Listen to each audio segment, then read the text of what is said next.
اعوذ باللہ من الشیطان الرجیم بسم اللہ الرحمن الرحیم ان فی خلق السماوات والارض واختلاف اللیل والنہار لآیات لأولی الالباب،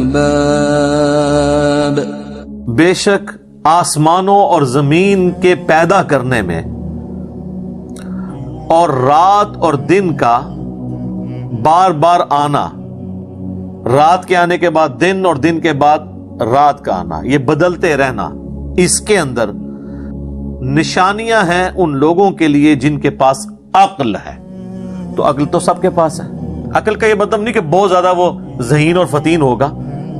عام انسان جس کا دماغ ذہنی توازن کام کرتا ہے، بگڑا ہوا نہیں ہے، اس کے لیے اس کے اندر نشانیاں ہیں، آسمانوں اور زمین کی پیدائش میں اور رات اور دن کے آنے جانے میں۔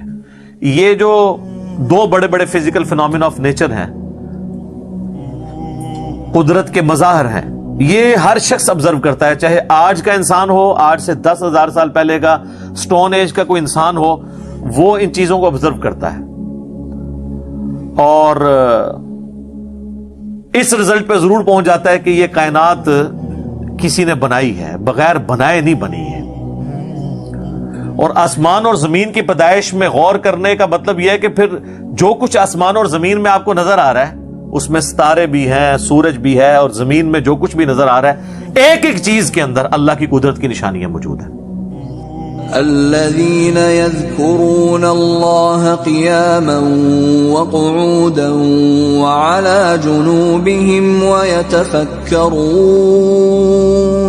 ويتفكرون في خلق السماوات والأرض ربنا ما خلقت هذا باطلا سبحانك ربنا ما خلقت هذا باطلا سبحانك فقنا عذاب النار۔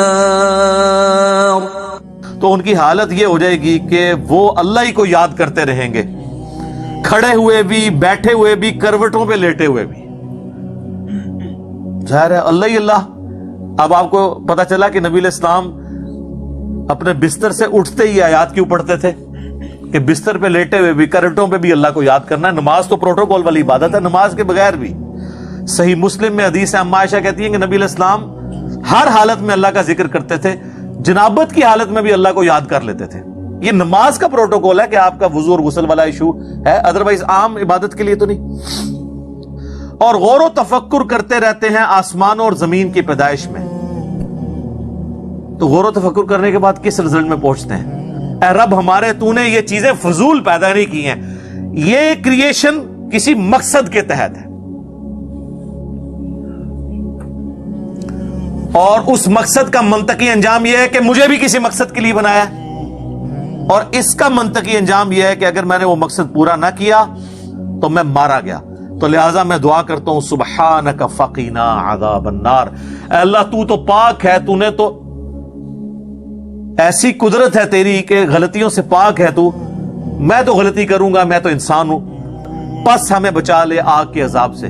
یعنی وہ جہنم کا کنسیپٹ بھی آئے گا، ظاہر ہے کہ اگر یہ اور اس میں آپ دیکھیں اس پوری گفتگو میں کہیں نبیوں کا ذکر نہیں ہے، یعنی انبیاء کی دعوت نہ بھی پہنچی ہو، ہمارے اندر جو اللہ نے اخلاقی حص رکھی ہے کہ ہم یہ چیزیں آبزرو کر کے حق تک پہنچ سکتے ہیں۔ ہالی ووڈ کی فلم کے اینڈ پہ بھی حق کی جیت دکھائی جاتی ہے۔ یہ ہماری انسٹنکٹ میں ہے کہ سچ کو جیتنا چاہیے، جھوٹ کو ہارنا چاہیے۔ بس اسی کی وجہ سے ہر وہ شخص اکاؤنٹیبل ہے جس کی عقل کام کر رہی ہے، چاہے اس تک نبی کی دعوت پہنچی ہو یا نہ پہنچی ہو۔ ربنا انك من تدخل النار فقد اخزيته وما للظالمين من انصار۔ اے رب ہمارے، بے شک جس کو تو نے آگ میں داخل کر دیا تو اسے تو نے رسوا کر دیا، اور ایسے ظالموں کا کوئی مددگار بھی نہیں ہو سکے گا اگر تو نے عذاب کا فیصلہ کر دیا۔ آپ ویسے کہتے ہیں کہ وہ پیر اس وقت تک جنت میں نہیں جائیں گے جب تک مریدوں کو نہ لے جائیں۔ سر یہ بابوں کے خدا کی بات ہو رہی ہے، اور یہ کتابوں کے خدا کی بات ہے۔ اسی تو ہم عرض کرتے ہیں کہ مرنے سے پہلے اے مسلمان کر لے اس پہ غور کتابوں کا خدا اور ہے، بابوں کا خدا اور۔ ربنا إننا سمعنا مناديا ينادي للإيمان أن آمنوا بربكم فآمنا ربنا فاغفر لنا ذنوبنا وكفر عنا سيئاتنا وتوفنا مع الأبرار۔ اے رب ہمارے، ہم نے ایک ندا کرنے والے کو سنا کہ جو ندا لگا رہا تھا، آواز دے رہا تھا، ایمان کی طرف بلا رہا تھا کہ رب، اپنے رب پر ایمان لاؤ۔ یہ ندا دینے والا کون؟ محمد رسول اللہ صلی اللہ علیہ وآلہ وسلم، اور وقت کا پیغمبر۔ تو اے رب ہمارے، ہم نے تیرے نبی کی دعوت کو قبول کیا اور ایمان لے آئے۔ تو اے اللہ، آپ ایمان لے آئے ہیں تو پہلے جو غلطیاں ہوئی اگر انجانے میں تو معاف کر دے۔ وہی دعا اگلی آگی، اے رب ہمارے پس بخش دے ہمیں ہمارے گناہوں کو اور ہماری برائیوں سے درگزر فرما دے، اور ہمیں موت دینا نیک لوگوں کے ساتھ، یعنی مرنے کے بعد جو نیک لوگوں کا انجام ہونا ہے ہمارا انجام وہی ہو۔ ہم نے تیرے نبی کی دعوت پہ لبیک کہہ دیا ہے۔ ربنا وآتنا ما وعدتنا على رسلك ولا تخزنا يوم القيامة إنك لا تخلف الميعاد۔ اور اے رب ہمارے، عطا فرما دے ہمیں جو تو نے اپنے رسول کے ذریعے ہم سے وعدے کیے نا، کہ جو اپنے رب کو مانے گا، پیغمبر کی پیروی کرے گا، اس کو جنت میں فلاں فلاں نعمتیں ملیں گی۔ تو اے اللہ، ہم تجھ سے دعا کرتے ہیں جو تو نے ہمارے نبی کے ذریعے ہم سے وعدہ کیا نا، ان وعدوں کا مصداق بھی ہمیں بنا دینا، آمین۔ اور ہمیں قیامت والے دن رسوا نہ کرنا، بے شک تو اپنے وعدے کے خلاف نہیں کرتا، اور واقعی اللہ تعالیٰ اپنے وعدے کے خلاف نہیں کرتا۔ اس کا وعدہ ہے کہ اس نے اپنے تابع فرمان لوگوں کو جو وقت کے پیغمبر کی آواز میں لبیک کہیں گے، ان کو اپنی رحمت کے مقام جنت میں داخل کرے گا۔ یہ وعدہ اس نے پورا کرنا ہے۔ اس کا یہ بھی وعدہ ہے کہ اپنے مجرمین کو جہنم میں پھینکنا ہے، لیکن وہ وعدہ اس کے اپنے اختیار میں ہے۔ اس میں اگر وہ معاف کرنا چاہے تو اس کا اپنا اختیار ہے، لیکن جو جنت والا وعدہ ہے نا، اس میں تو وہ وعدہ خلافی کر ہی نہیں سکتا، کیونکہ وہ تو اس نے پیکج دیا ہوا ہے۔ دوسرے والے کیس میں وہ خود چھوڑنا چاہتے تو چھوڑ دیں۔ مثلا میں کہتا ہوں کہ آپ یہ کام کریں تو میں اتنی مزدوری آپ کو دوں گا، تو میرے پہ واجب ہے یہ کرنا، ورنہ تو میں غلط بیانی کروں گا۔ اور اگر میں کہوں کہ اگر تم نے اس میں یہ کوتاہی کی تو میں تمہارے اتنے پیسے کاٹ لوں گا، اور میں نہ کاٹوں آپ کو پھر بھی پورے دے دوں، تو اس سے آپ یہ نہیں مجھے کہہ سکتے میں نے وعدہ خلافی کی ہے، میں نے عفو درگزر والا معاملہ کیا۔ لیکن ہم ایز اے قانون لوگوں کو یہی بتائیں گے جو قرآن کے اندر آیا ہے کہ اللہ نے اپنے مخالفین کو جہنم میں بھیجنا ہے اور ماننے والوں کو جنت میں بھیجنا ہے۔ اللہم اجعلنا منہم، اللہم انا نسألک جنت الفردوس مع النبیین والصدیقین والشہداء والصالحین، آمین۔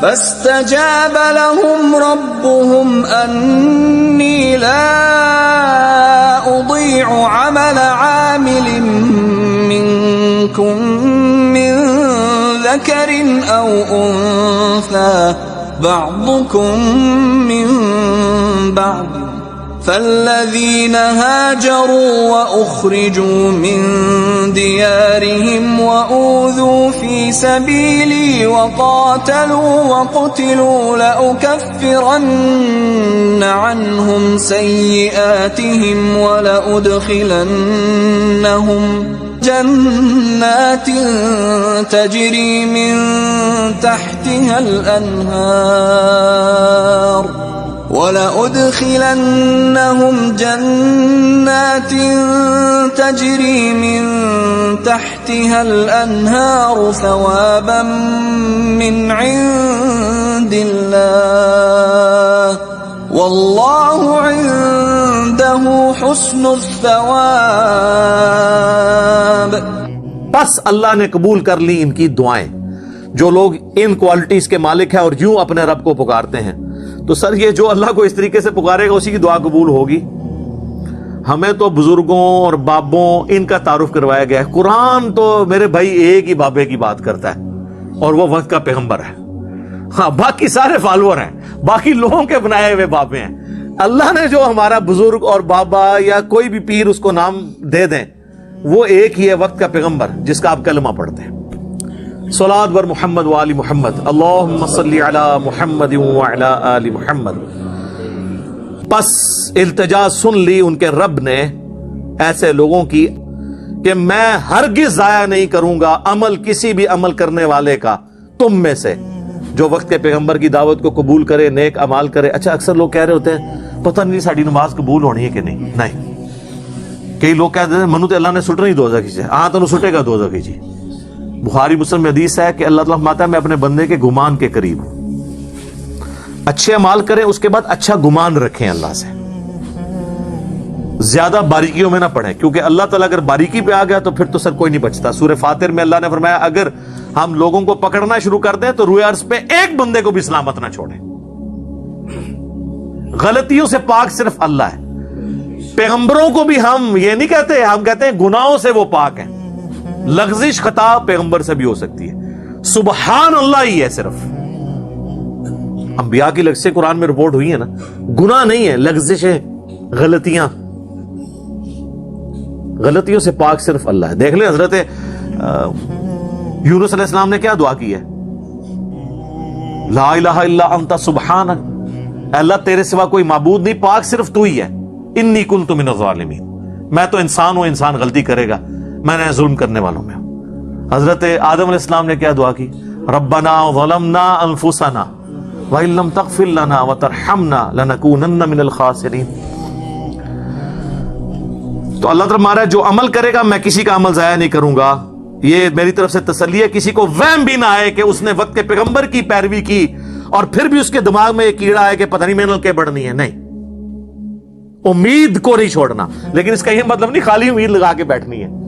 اس کی تو امام غزالی نے بڑی پیاری مثال دی ہے کیمیائے سعادت میں کہ جو لوگ صرف اللہ کی رحمت پہ بیٹھے ہوئے ہیں نا، عمل نہیں کرتے، ان کی مثال اس کسان کی سی ہے جو زمین میں دانا نہیں بوتا اور کہتا ہے بارش ہوگی تو خود ہی گندم نکل آئے گی، حالانکہ اس کو بھی پتا ہے کہ نہیں نکلے گی. ویسے ایسا کسان کوئی نہیں ہوتا، یہ مسلمان ہی بنے ہوئے ہیں ایسے کسان یہ اپنی آخرت کے معاملے میں. دنیا میں آج تک کوئی بیوقوف کسان بھی ہے جس نے کہا بارش ہوئی تو خود بخود گندم نکلے گی، وہ بھی کہے گا یار میں نے کچھ بویا تو نہیں ہے نا. تو سر دنیا میں اعمال بوئیں گے اور اس کی کھیتی کا انجام آخرت میں ملنے والا اللہ کی رحمت کے ساتھ ان لوگوں کے لیے جنہوں نے دنیا میں کھیتی بوئی ہوگی. چاہے وہ مرد ہوا یا عورت، یہ اللہ نے عورتوں کی تسلی کے لیے، کیونکہ اکثر قرآن میں ڈومیننٹ سیگا مرد کا ہی آیا، کیونکہ وہ عرب لینگویج میں بھی اوور آل بھی پوری دنیا میں آپ دیکھیں تو زیادہ تر جو ہے وہ ڈومیننٹ. ایون عورتیں جو شاعری کرتی ہیں وہ بھی مذکر کے سیغوں سے کرتی ہیں. ہاں جو اپنے پیروں کے لیے کلام لکھتے ہیں نا تو میں تیری دردی منگ دی، وہ لکھتے ہیں فیمیل، ٹھیک ہے نا. باقی عورتیں بھی جو شاعری کریں گی نا، آپ پروین شاکر کی شاعری پڑھ کے دیکھ لیں، وہ فیمیل کے سیغوں سے نہیں، میل کے سیغوں سے. ایک ڈومیننٹ چیز اللہ نے رکھی ہے ظاہر ہے. تو یہاں پہ اللہ نے کلیئر کیا کہ چاہے مرد ہے یا عورت ہے، کسی کا عمل ضائع نہیں ہوگا، سب کو اجر ملے گا. اور یہ جو مرد و عورت کا فرق ہے، یہ مطلب اللہ تعالیٰ نے بعض کو بعض میں سے رکھا ہے.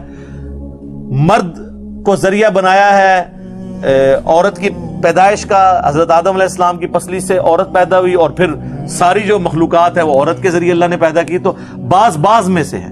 پس جو تم میں سے جنہوں نے ہجرت کی، اب یہ تعویل خاص کے اعتبار سے تو صحابہ کے بارے میں ہے اور اہل بیت کے بارے میں، اور تعویل عام میں جو لوگ بھی دین کے لیے یہ تکلیفیں اٹھائیں گے وہ سب قیامت تک اس میں داخل ہیں. جنہوں نے ہجرت کی نکالے گئے اپنے وطن سے. یہاں پہ بھی کئی لوگ داڑھی رکھنے پہ ماں باپ نکال دیتے ہیں، رفع دین کرنے پر رشتہ دار فارغ کر دیتے ہیں.